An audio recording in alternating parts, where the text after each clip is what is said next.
Hello everyone, my name is Chloe and today I will be walking you guys through the walking water science experiment.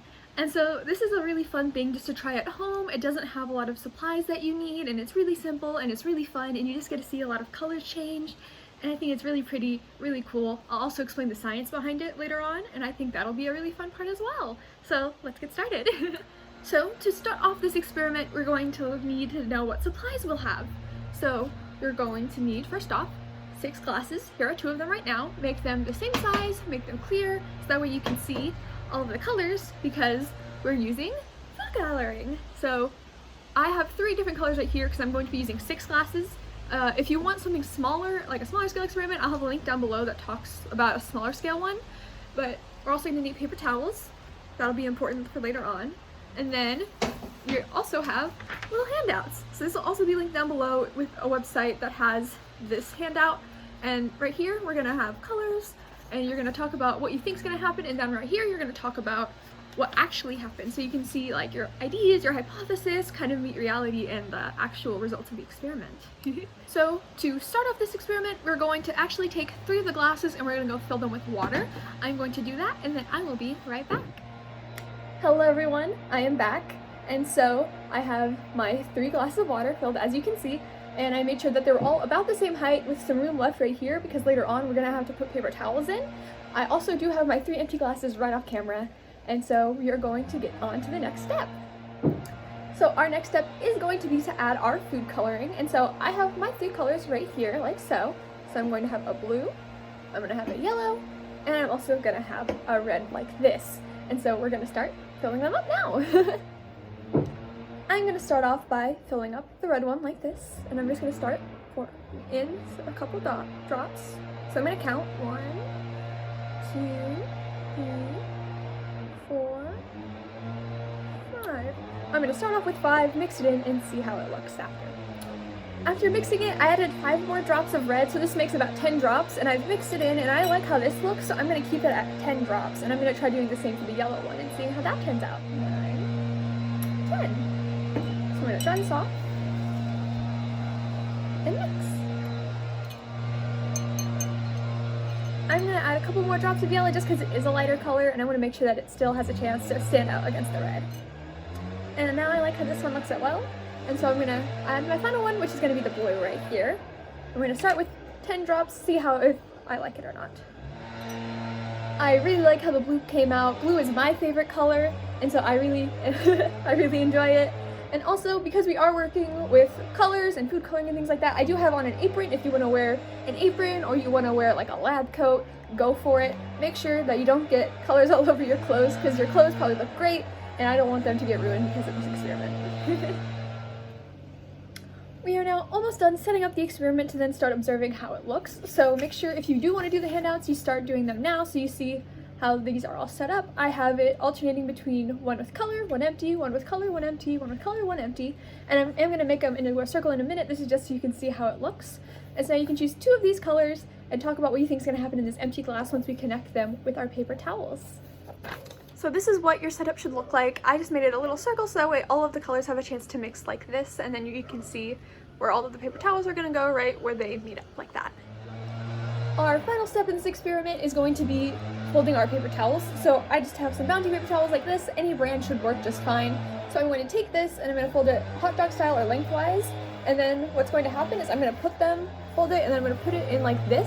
And I want to make sure that they try to touch the bottom of each of the glasses so that way it has the chance to soak up all of the water from one and then start transferring it to the other one.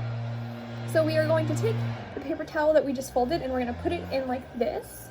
So we're going to take one end, put it in one with color, and then one end, one with no color.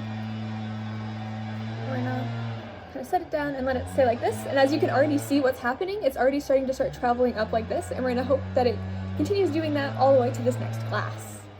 Okay, I just finished putting all of the paper towels in all of the glasses. I spread out the glasses a bit so that way the paper towels had more room to spread out because I didn't want it being super crowded in the jar. I also folded all of the paper towels over again hot dog style, so it was like a 1/4 of the full paper towel's width, so that way it also had less clashing within the glasses. So after all of the setup and everything, this is what my final thing looks like. So as you can see, the color of the water is already starting to kind of travel up the paper towel, and so we're going to let it sit for a little bit and then we're going to come back and check up on it soon. Okay guys, here's the first check-in. It's been about 5 minutes. I just went and put everything away, like the food dye and all that fun stuff. And so, as you can already see, the color is starting to travel up all of the paper towels. As you can see in the blue, it's doing the same for the red and the yellow. And so we're gonna probably do a couple more check-ins as we go along here. I'll just keep checking in on it, see how it's doing, and I will record that progress. Hi guys, it's been between an hour and 2 hours, and I've just been doing things around the house, and I'm gonna do a quick check-in so you guys can see how my personal experiment has progressed so far. Okay guys, so this is about after an hour or 2 hours, and these are how they are looking so far. So these are the 3 originals, and these are the 3 mixtures, and so these 2 have turned out really nicely so far. Hey guys, this is going to be my last check-in. It's probably been about 3 or 4 hours now, and it looks like the experiment is about complete, and I'm excited to show you all. So this is the end result right here. I really like how all of the colors turned out. They all mixed really nicely, and I think it did really well. So now that we have finished the experiment and you got to see what actually happened with the colored water and all the glasses and the paper towels, we can move on to this part of the handout, the what I observed and what I learned portion. So I did not do the what I think will happen because I didn't want to spoil it, but now that we are on this part, I'm going to color this and we're going to go over it together. So for the handout, I just did the first part right here where I put the 2 colors right here. Blue is my favorite, so I wanted to make sure I had that one in there. But then I'm also going to fill in this one, which when you mix blue and yellow together, you get green. So I'm going to color that one in and we'll be right back. So here is my finished portion of the what I observed part. So we had the blue and we had the yellow, and then as you can see, here's the paper towels, and they mixed together and they made a really pretty green. That's what I learned, and that's where we're going to talk about the science behind it. So while you guys were doing this experiment, you may have been wondering, how is the water doing this? How is it going up? It should go down, it's defying gravity, what's it doing? And that's a pretty valid thought. So what it actually is doing is something called capillary action, and that's something that allows the water to move upwards and essentially go against gravity. Is that the paper towels are made of a plant fiber called cellulose. And so what cellulose does is it provides like a tiny little narrow gap that allows the water to travel through, so the paper towels kind of giving the water a nice big hug and giving it a little boost up, and that's what lets the water kind of cling to it and go up like that. It is also the same thing that happens with like in trees and plants and things. So if you wonder how that beautiful tall tree gets all its water, it's because of the capillary action, because of the cellulose that lets the water travel upwards. So that is the end of the video. I hope you guys enjoyed and you learned something and you had some fun. Make sure you check the links down in the description below if you want the handout or potentially a smaller scale experiment or just want to see the instructions in a written format. I, again, just really hope you guys enjoyed and thank you for watching. Bye!